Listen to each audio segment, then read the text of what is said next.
Surga, kami mengucap syukur Tuhan jika sore ini kami dipertemukan kembali untuk mengenang berpulangnya ayah kami Tuhan, dari terkhusus untuk keluarga Karindia Tuhan. Kiranya Engkau memakan anak-anakmu yang tepat ini Tuhan, keluarganya Engkau berikan sukacita, berikan pengharapan, penghiburan ya Tuhan, sehingga mereka bisa bangkit kembali dari pergumulannya ya Tuhan.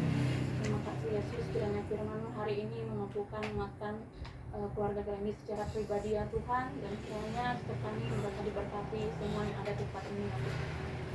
Engkau hadir di tengah-tengah kami, Engkau mengiringi ibadah kami dari awal pertengahan hingga berakhirnya ya Tuhan. Hanya di dalam nama Yesus kami bersyukur. Haleluya. Amin. Seperti Tuhan hadir bagi orang lain, kasih dan penghiburannya juga tak berlalu dari kita. Kita akan mendengarkan firman Tuhan yang akan disampaikan oleh Kak Yuni. Dengan berdiri, kita menyanyikan lagu Hampirlah Dengar Doa.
kami bahwa Kaulah sumber penghiburan Raja hidup kami, baik di bumi maupun di surga. Inilah kami ya Tuhan, kami yang datang dengan hati yang rindu untuk boleh terus saling mendukung satu dengan yang lain. Kami juga mau datang dengan hati yang rindu, mau belajar juga dengan kebenaran firman Tuhan. Biarlah firman Tuhan juga terus menjadi kekuatan bagi kami, penghiburan terutama bagi keluarga Lenty dan keluarga besarnya. Biarlah semuanya kami penuh dengan sukacita hidup di dalam Tuhan. Terima kasih Bapa dan hamba yang kami sampaikan juga Tuhan urapi. Dalam nama Tuhan Yesus kami berdoa dan mengucap syukur. Amin. Silakan duduk teman-teman. Biar saja yang berdiri. Oke teman-teman, kita buka firman Tuhan pada hari ini dari Matius 8 ayat 23 sampai 27.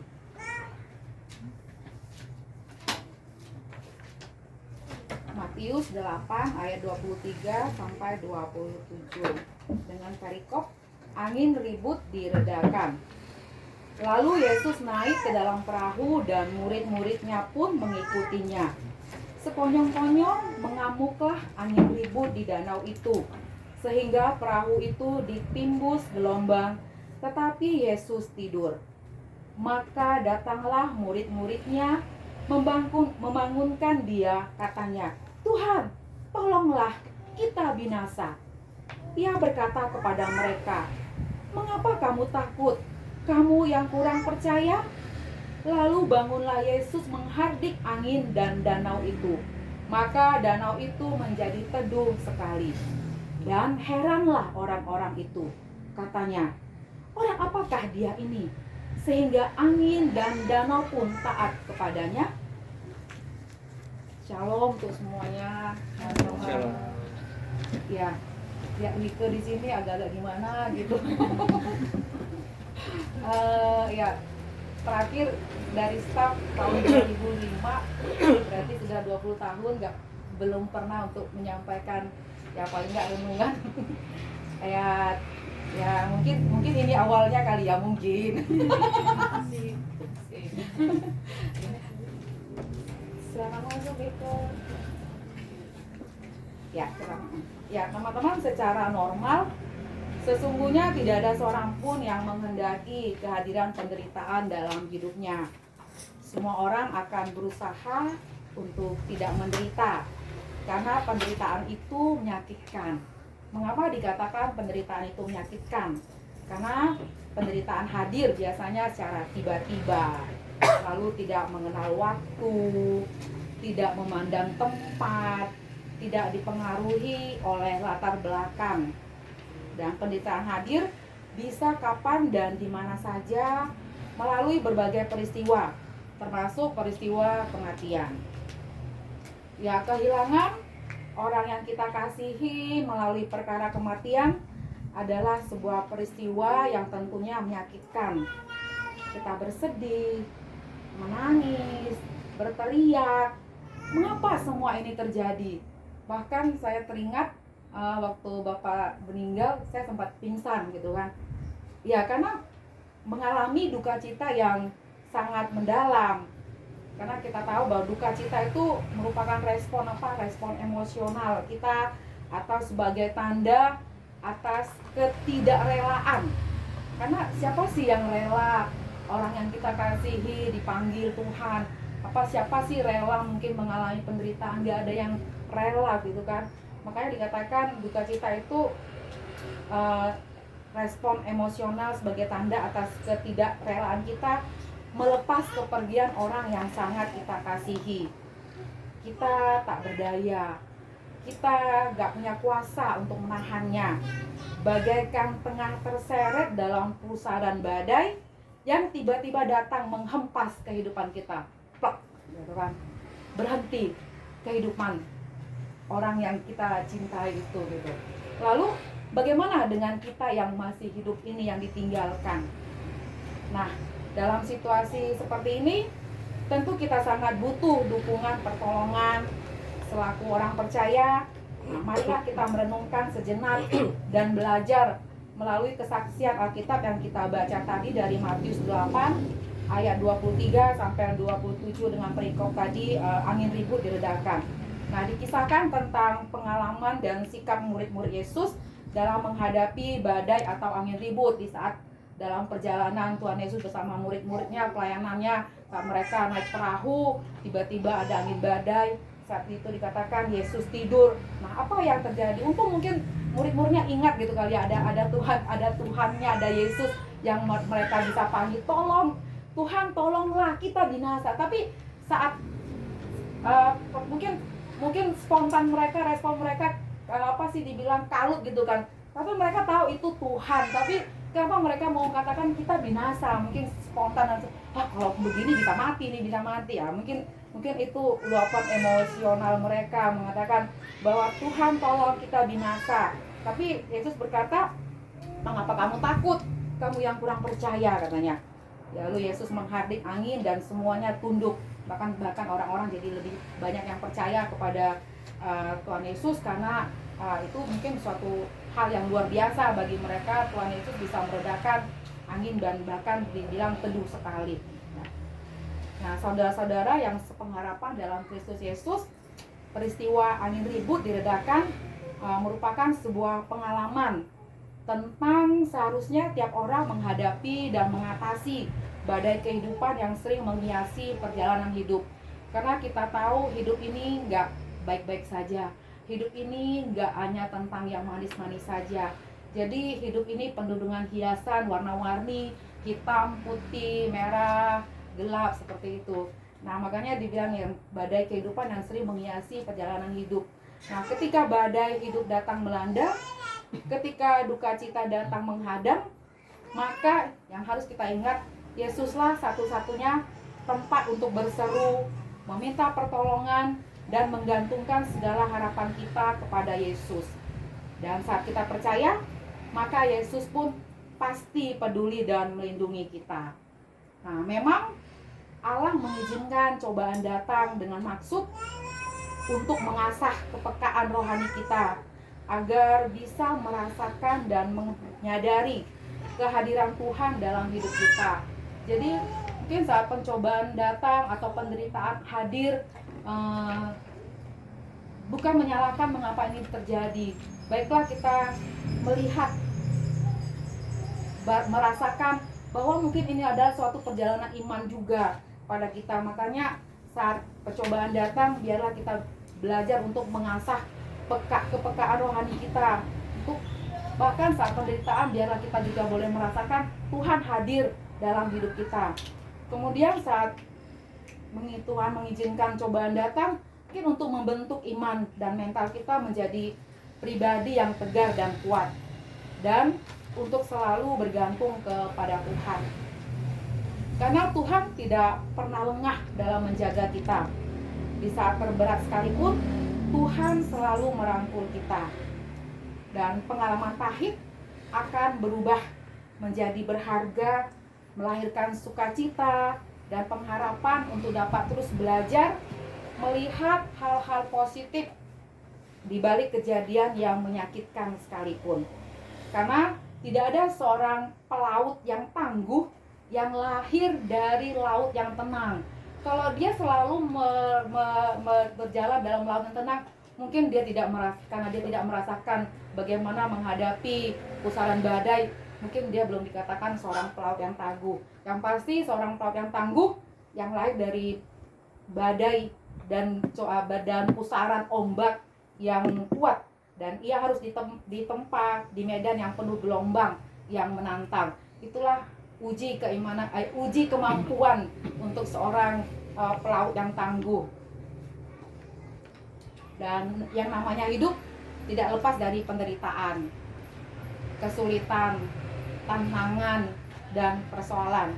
Tetapi yang harus kita juga ingat, dengan kekuatan iman, kita boleh mengharapkan sesuatu yang lebih indah dari apa yang mungkin kita pahami dan lihat sebagai suatu yang buruk dalam pandangan kita secara kasat mata. Teman-teman, kita buka 2 Korintus 4 ayat 17. Mungkin ada yang bisa membacakannya. 2 Korintus 4 ayat 17. 2 Korintus 4 ayat yang ke-17. Sebab penderitaan ringan yang sekarang ini mengerjakan bagi kami kemuliaan Tuhan yang lebih segala-galanya jauh lebih besar daripada penderitaan kami. Nah, terima kasih Wiko. Nah, versi paralelnya mungkin katakan, dan kesusahan yang tidak seberapa ini, makanya penderitaan ringan itu yang kami alami untuk sementara akan menghasilkan bagi kami suatu kebahagiaan yang luar biasa dan abadi. Nah, Paulus bermaksud bahwa Roh Kudus menggunakan kesulitan-kesulitan kita untuk mendatangkan kemuliaan Allah ke dalam hidup kita. Kematian bukan untuk ditakuti atau dihindari, melainkan untuk dihadapi. Dan ada seorang filsuf Jerman namanya Martin Heidegger mengatakan, kematian merupakan bagian dari eksistensi atau keberadaan manusia. Tak ada seorang pun yang bisa menggantikannya. Setiap orang justru harus menghadapinya. Kesadaran bahwa kematian adalah bagian dari hidupnya dapat membuat setiap orang selalu siap dan tegar menghadapinya. Lebih-lebih kalau ia yakin siapa yang menyertai dirinya menghadapinya. Nah, itu dikatakan oleh filsuf Martin ini gitu.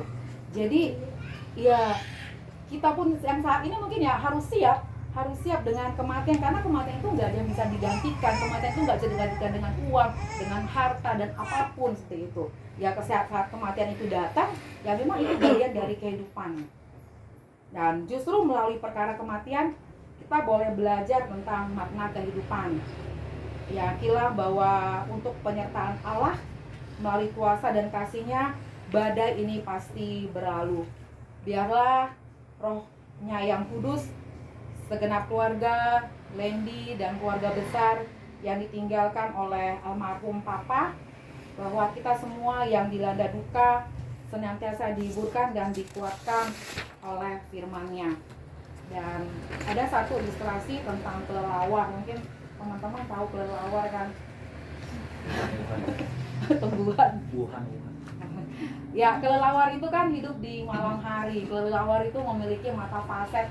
Dia tidak bisa melihat, tidak mempunyai kemampuan melihat yang jauh. Tapi kelelawar hidup di malam hari. Bisa bayangkan nggak sih? Udah hidup di malam hari, gelap, nggak bisa lihat jauh, pasti seolah-olah dia nggak berdaya. Kalau dia akan mencari makan, terbang sana kiri, bisa-bisa dia menabrak benda-benda keras, lalu dia bahkan bisa binasa, bisa mati kan. Tapi apakah dia hanya bersandar hanya pada kekuatan matanya saja, mengandalkan matanya saja, jadi diam aja tunggu agak-agak siang. Tapi kalau siang nggak kelelawar juga kayak namanya kan. Nah, ternyata teman-teman uniknya karena hidupnya di malam hari dengan kemampuan tidak bisa melihat jauh, uniknya Tuhan ternyata memberikan kelebihan namanya. Itu namanya ekolokasi. Ekolokasi itu suatu kemampuan untuk dia boleh dengan pendengaran frekuensi tinggi. Kelelawar itu kan punya pendengaran frekuensi tinggi kayak ultrasonik kayak gitu, frekuensi tinggi. Jadi dengan pendengarannya dia bisa merasakan kalau pergerakan di sekitarnya itu di mana gitu. Dengan cepat dia bisa merasakan dan bisa memperkirakan jaraknya di mana. Makanya dengan aman, karena hal itu yang Tuhan berikan, dengan aman kelelawar bisa terbang dengan cepat kemana-mana untuk mencari makan di malam hari. Nah, kelelawar aja dipelihara, diperlengkapi oleh Tuhan, apalagi kita ini siapa? Kita ini ciptaannya, kita ini anak Tuhan, dan pasti ya Tuhan pasti selalu hadir memperlengkapi ciptaannya sesuai dengan yang kita butuhkan. Saat kita butuh penghiburan, Tuhan pasti berikan. Tuhan pun tak pernah keliru kalau dia menempatkan kita di tengah berbagai persoalan atau penderitaan yang ada. Mungkin memang sangat berat bagi Lendi, apalagi kalau nggak salah Papa waktu itu di Sintang, Lendinya berarti di Pontianak kan, berarti kan udah malam kali baru ketemu ya, siang gitu ya, malam. Jadi mungkin ya istilahnya kan nggak bisa bersama saat nafas terakhir seperti itu ya. Nah tapi ya itu kejadian kenyataan yang memang kita harus hadapi. Masih bisa diberi kesempatan untuk melihat jenazah kayak kami yang perantau ini, misalnya harus pulang ke kampung, itu memang untuk memakan jarak waktu dan dana yang sangat besar.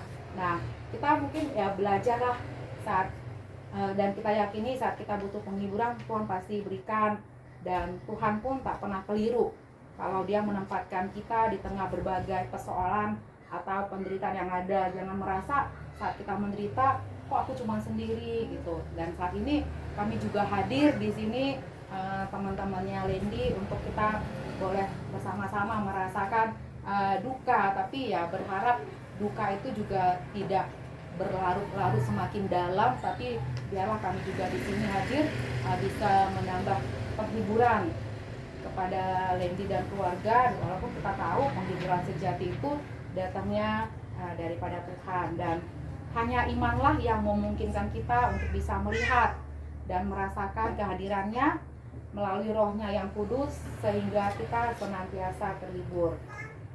Kita mau buka Yesaya 40 ayat 31. Saya bacakan Yesaya 40 ayat 31. Tetapi orang-orang yang menanti-nantikan Tuhan mendapat kekuatan baru.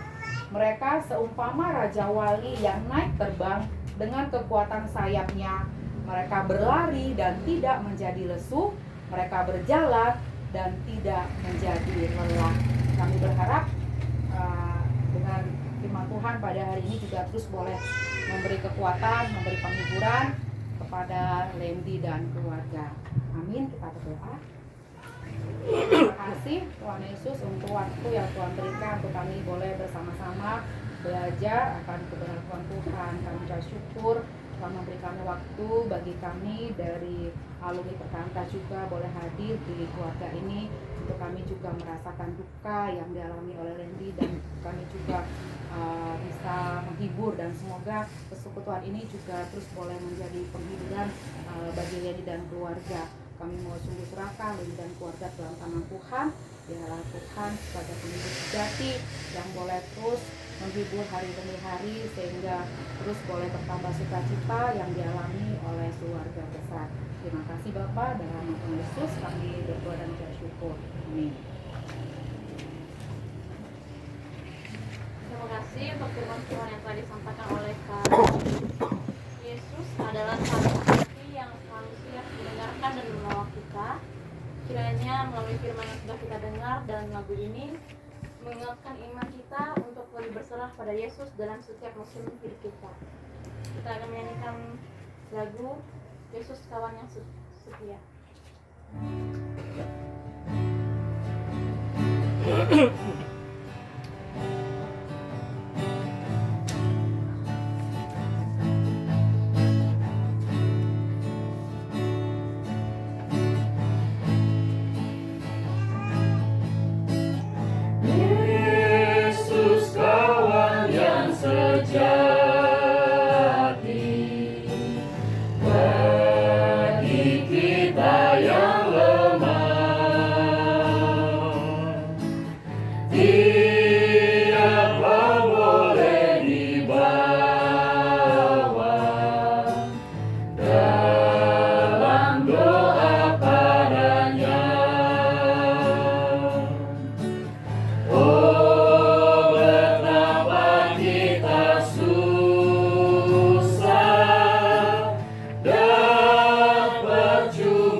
Tidak ada taranya.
dengan berdoa bersama bagi keluarga kalian ini dan Sumardi yang akan dipimpin oleh Kak Maria. Pada kali ini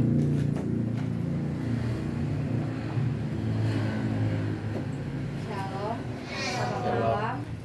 Kami mengucapkan terima kasih atas perhatian dan kepedulian teman-teman dari alumni Mekantas yang bersedia hadir di sini untuk memberikan kekuatan melalui media penghiburan. Speaker sharing.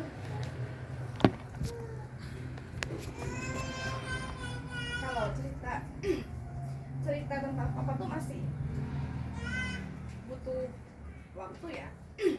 Walaupun udah 2 minggu berlalu, tapi memang masih berasa gitu. Jadi hari papa itu sama mama ke Sintang kan dalam rangka ada nikahan adik sepupu. Jadi dari 1 minggu sebelumnya papa udah bilang tiap hari tanya mama kapan kita berangkat gitu. Jadi mama bilang karena anak-anak tuh bisanya hari Jumat berangkat, jadi kita berangkat Jumat acara Sabtu. Terus papa bilang kita berangkat duluan aja katanya gitu kan, karena kalau misalnya hari Sabtu tuh nggak puas dia bilang kumpul sama keluarga. Jadi mereka berangkat hari Rabu malam pakai bis. Rabu malam mereka berangkat pakai bis, Kamis sampai kan. Jadi saya tanya gimana papa, oh sehat, mama bilang itu kan aman, dia happy gitu karena ketemu teman saudara-saudaranya semua. Karena kan keluarga besar mama kan semua di Sintang, sepupu mama, ada adik-beradiknya sama bibi-bibinya, tante-tantenya mama semua di Sintang. Jadi dia bilang mama waktu hari Jumat jam 6 pagi mama telepon kasih tahu papa tuh habis sarapan, dia bilang itu kan jalan. Ada kendala nggak? Saya tanya. Oh nggak ada keluhan gitu kan. Happy dia karena di sana tuh mama bilang ya diladen gitu, semua makan diambilin, terus tuh diajak ngobrol, pokoknya senang lah gitu. Jadi jam 9:30 kan saya lagi di Ngabang tempat Dona. Mama bilang jam 9:30, Mbak papa nih anfal gitu kan. Kenapa tiba-tiba lemah gitu kan? Terus waktu video call memang kayak nggak sadar gitu. Saya bilang coba bawa ke rumah sakit aja langsung. Tapi mama bilang kalau misalnya langsung dibawa ke rumah sakit takutnya ada apa-apa lah kan, tunggu aja dulu. Jadi panggil dokter, tensinya normal, semua tensi normal, hanya detak jantungnya yang terlalu kencang. Jadi dokter bilang kemungkinan dia nih merasa euforianya tuh terlalu besar gitu. Jadi dia tuh merasa kayak terlalu happy, jadi nggak bisa terkontrol perasaannya kan. Nggak ada perubahan sampai sore, akhirnya dibawa ke rumah sakit, terus di CT scan. Hasil CT scan itu keluar hari Sabtu, hari Minggu. Terus kasih tahu kalau misalnya ternyata di otaknya itu penyumbatan udah hampir 90%, termasuk di batang otak. Jadi itulah yang menyebabkan papa tuh tidak bisa bangun lagi, kehilangan keseimbangan, terus ngomong pun tiba-tiba nggak bisa gitu. Jadi saya bilang jadi gimana mah, dan dokter sarankan pasang selang untuk makan gitu kan, tapi mama bilang papa masih merespon untuk makan. Jadi saya video call juga masih bagus gitu. Saya tanya ini siapa, saya bilang Dendi gitu katanya. Terus saya tanya mana yang sakit pak, saya cuman dia kan selalu pasti jempol gitu kan. Oh bilang gitu kan, sehat pak, saya bilang gitu. Terus sampailah hari Senin, sampai Senin kan kami masih video call, waktu saya di kantor kan masih video call. Terus sampailah Senin malam habis maghrib, pas Cio mau belajar kan mama telepon lagi video call, Mbak katanya coba video call liatin ini. Terus kami video call semua, papa tuh memang posisinya tidur gitu kan, udah mendengkur. Jadi saya bilang papa ini mendengkur karena koma atau memang dia tidur mendengkur gitu kan. Cuma dari dokter tuh nggak ada bilang dia koma gitu. Kesadarannya karena masih bagus, jadi memang mama bilang coba video call. Pas sempat lihat kami, lihat Cio, lihat Rea gitu kan, lihatnya gini. Terus malam tuh mama bilang gimana kalau kita besok bawa rujuk pindah ke Mempawah aja, kata mama bilang gitu kan. Ya boleh aja, cuman kan Puriana kan nggak bisa karena kan status rumah sakitnya tuh sama dengan di Mempawah. Kalaupun memang mau pindah rumah sakit ya harus ke Sudarso. Jadi subuh mama bilang kesadaran papa tuh menurun dari yang 92 ke 80-an, tapi tensinya normal. Jadi kita mau pindahin ya ke Sudarso. Mama bilang gitu kan, ya udah pindahin, nanti saya coba konfirmasi ke teman ada nggak. Ternyata di Sudarso tuh ICU-nya tuh full sampai pakai extra bed. Jadi mama bilang ya udah kita bawa ke Antonius. Ya udah bawa, saya bilang gitu kan. Masih sempat video call pagi itu sampai mama bilang, Pak katanya, coba katanya doakan papa di telinga lewat telepon. Jadi pagi itu saya telepon papa kan. Pas saya telepon papa, saya masih dengar dengkurannya. Sampai saya bilang, Ma coba aktifin video callnya. Saya bilang gitu kan, saya mau lihat. Tapi mama tuh nggak nyaut. Tapi saya masih dengar dengkuran papa kan. Ya udah saya matikan. Terus gak lama tante saya bilang HP mama tuh rusak. HP mama tuh tiba-tiba nge-hang. Jadi kalau ada apa-apa katanya hubungin ke HP tante saya. Iyalah saya bilang gitu kan. Terus pas saya kasih tahu ke tante saya yang lain kondisi papa, dilihatin terus dia bilang ini Lendi katanya. Saya lihat, tante lihat tuh katanya kondisi papa tuh udah sulit kan. Jadi Lendi katanya harus berbesar hati kalau papa pergi. Oh iya tante, saya bilang gitu kan. Nanti katanya teman-teman adik-adik berdiknya katanya gitu kan, dia doakan papa bisa berkenan. Jadi saya kasih tahu lah sama adik-adik kan. Adik-adik tuh berusaha telepon. Ternyata tante saya tuh lagi ke apotek tebus obat. Berusaha telepon nggak bisa. Jadi saya gimana ya gitu kan, doakan. Sedangkan kondisinya kan kalau di Simpang itu kan keluarga besar mayoritas muslim. Jadi saya hubungi Kaisar. Saya bilang, oke, kan Kaisar kan keluarga besar di Sintang. Ada nggak ya yang bisa pergi doakan papa ya? Bilang gitu kan. Oh bentar ya katanya Kaisar. Jadi langsung hubungin. Ternyata dia langsung hubungi kepala gerejanya.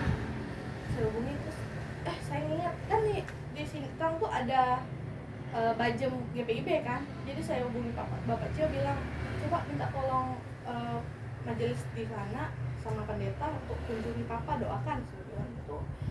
Jadi pas pula kemarin tuh ada duka cita pendeta kan. Jadi pendeta di Sintang tuh berangkat ke Sanggau karena ada yang meninggal pendetanya. Jadi pas dihubungi, oh saya baru naik damri pak katanya, sore lah ya saya kesana. Oh iyalah, terus dihubungi juga majelisnya. Terus jam 12 tiba-tiba saya ditelepon sama tante kan. Kenapa tante? Saya bilang. Terus mama saya kasih tahu kalau itu mbak katanya, papa udah nggak ada, papa udah meninggal. Saya kejut kan, maksudnya wah benar gitu. Jadi ya saya bilang, ya mah saya langsung telepon adik-adik semua kan, telepon adik, telepon om saya, telepon keluarga besar lah, saya kasih tahu juga. Terus Papi Cio langsung hubungi majelis di sana, kasih tahu papa udah meninggal. Puji Tuhan mereka langsung datang ke rumah sakit, mereka doa kelepasan kan, papa langsung berangkat. Ya puji Tuhan prosesnya tuh cepat gitu. Jadi pas saya pulang kantor, ada jemaat di Mempawah yang memang mau pulang ke Mempawah kan, langsung bawa kami pulang ke Mempawah. Terus perjalanan dari Sintang juga dari jam 3 berangkat, mereka sampai di Mempawah tuh jam setengah 10. Itu posisinya papa tuh masih belum ganti bajunya kan. Saya bilang, saya tanya mama kenapa nggak diganti, karena mama memang nggak mau. Dia bilang nggak usah, biar jadi Mempawah kan. Saya pikir pasti keras gitu kan. Tapi akhirnya pas dibawa ke Mempawah, kami gantikan baju, saya dengan adik-adik saya gitu kan, sama tante saya yang memang biasa handle jenazah gitu. Saya bilang,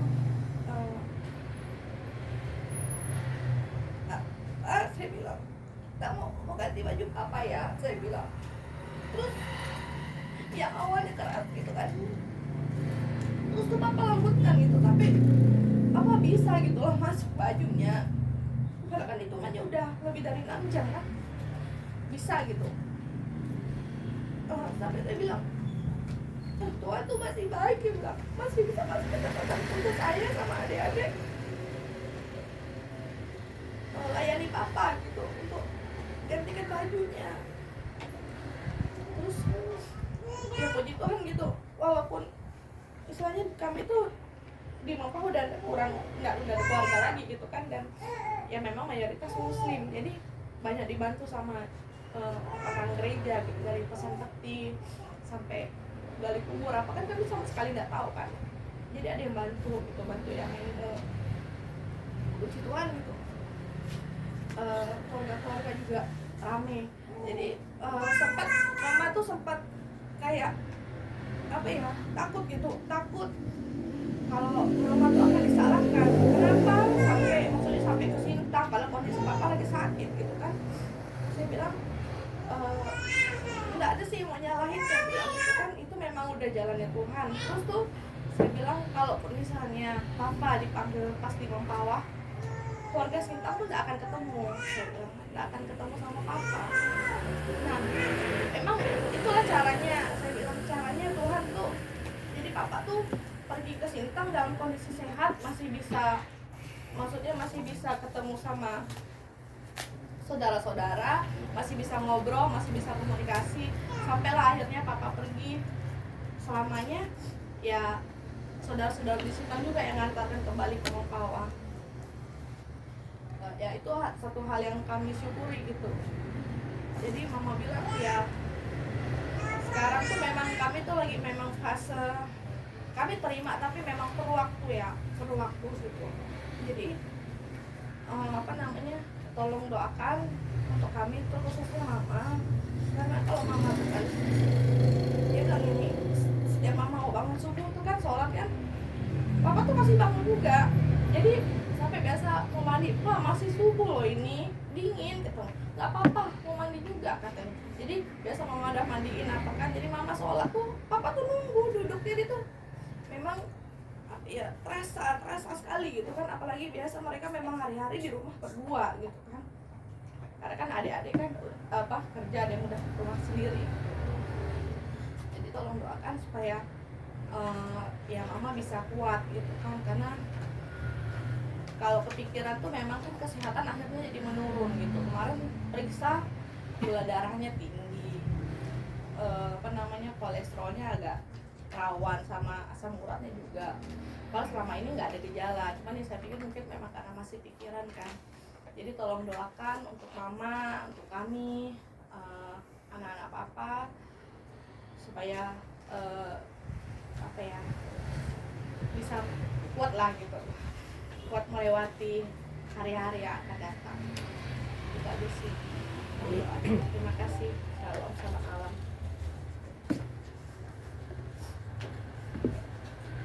Shalom. Untuk kami dari Perkantas Kak ingin mengucapkan turut berbela-sungkawa untuk kakak, abang dan juga keluarga besar. Kami juga datang ke sini untuk ya kita sama-sama dikuatkanlah dalam ibadah penghiburan ini. Kami juga dari pengurus dan juga alumni itu ada sedikit dukungan duka cita itu yang akan disampaikan. Kak Nancy.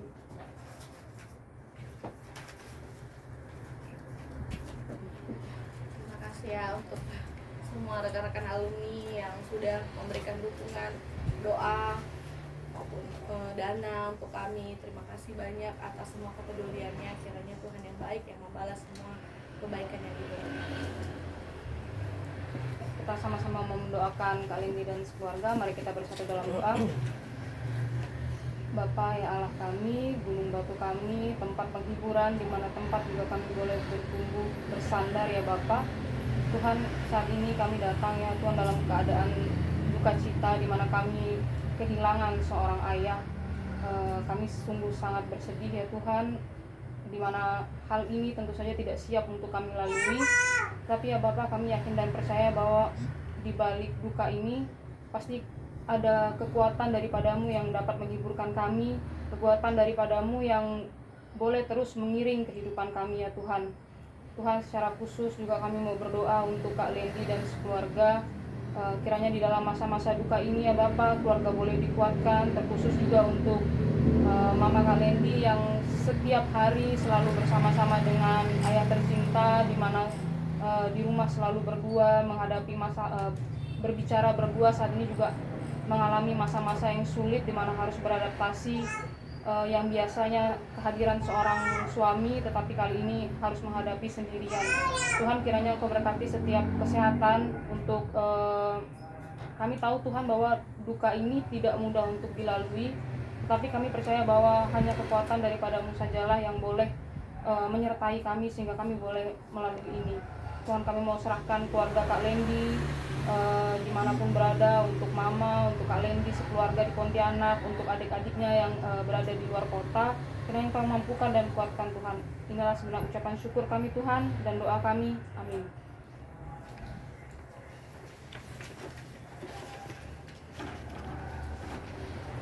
Janji yang indah dari Tuhan yang selalu setia memimpin dan menolong kita. Mari sebelum menutup ibadah hari ini, dengan berdiri, dengan sukacita dan keyakinan penuh, kita nyanyikan pujian janji yang manis.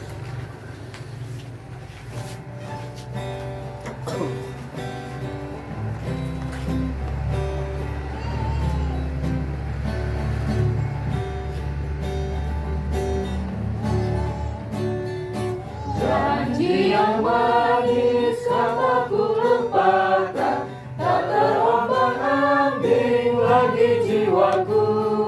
Walau lembah hidupku penuh awan, nantikan cerah langit di atasku. Kau tidakkan aku lupakan, aku memimpinmu, aku membimbingmu. Kau tidakkan aku lupakan, aku penolongmu, yakinlah teguh. Yang itu janji kau tak melupakan. Yakinkan janji kau tak kulupakan, dengan sukacita aku jalan terus. Dunia dan kawan tiada ku harapkan, satu yang setia, Yesus penebus. Kau tidakkan aku lupakan, aku memimpinmu, aku membimbingmu. Kau tidakkan aku lupakan, aku penolongmu, yakinlah teguh. Aku penolongmu, Yakinlah teguh. segala bentuk sesuatu pada hari ini. Ya Tuhan, Engkaulah pemimpin kami, Engkaulah memimpin kami, dan kami yakin dan kami tidak akan melupakan bahwa hanya Engkaulah segalanya bagi kami. Inilah kami ya Bapa, kami sungguh serahkan semua kehidupan kami ke dalam tangan Tuhan, terutama untuk keluarga yang berduka. Biar Tuhan juga terus boleh hari demi hari memberikan penghiburan bagi mereka. Memang ini berat ya Tuhan, dan ini tidak akan mungkin begitu saja hilang, tapi biarlah hari demi hari boleh berangsur untuk boleh bertambah, hari bertambah sukacita, bertambah penuh pengharapan terus hanya kepada Tuhan. Hanya Engkaulah penghibur yang sejati ya Tuhan. Biarlah kami terus juga boleh terus berpengharapan hanya kepada Engkau. Terima kasih untuk waktunya Bapa. Kami mau serahkan untuk aktivitas kami selanjutnya. Biar kami pulang ke rumah kami masing-masing. Biarlah Tuhan juga boleh menyertai kami. Untuk keluarga yang kami tinggalkan di sini, biar Tuhan juga senantiasa memimpin menjadi keluarga yang menjadi berkat bagi orang-orang sekitarnya. Berdoa juga untuk Mardi yang menjadi pelayan majelis di gereja juga, biar Tuhan juga boleh pakai semakin lebih heran lagi. Terima kasih Bapak. Mari teman-teman kita mengucapkan doa yang diucapkan Tuhan Yesus kepada murid-muridnya. Bapa kami yang di surga, dikuduskanlah namamu, datanglah kerajaanmu, jadilah kehendak-Mu di bumi seperti di surga. Berikanlah kami pada hari ini makan kami yang secukupnya, dan ampunilah kami akan kesalahan kami, seperti kami juga mengampuni orang yang bersalah kepada kami. Dan janganlah membawa kami ke dalam pencobaan, tetapi lepaskanlah kami daripada yang jahat. Karena Engkau yang punya kerajaan dan kuasa dan kemuliaan sampai selama-lamanya. Amin. Saya persilakan kata-kata kembali dan menulis kata-kata.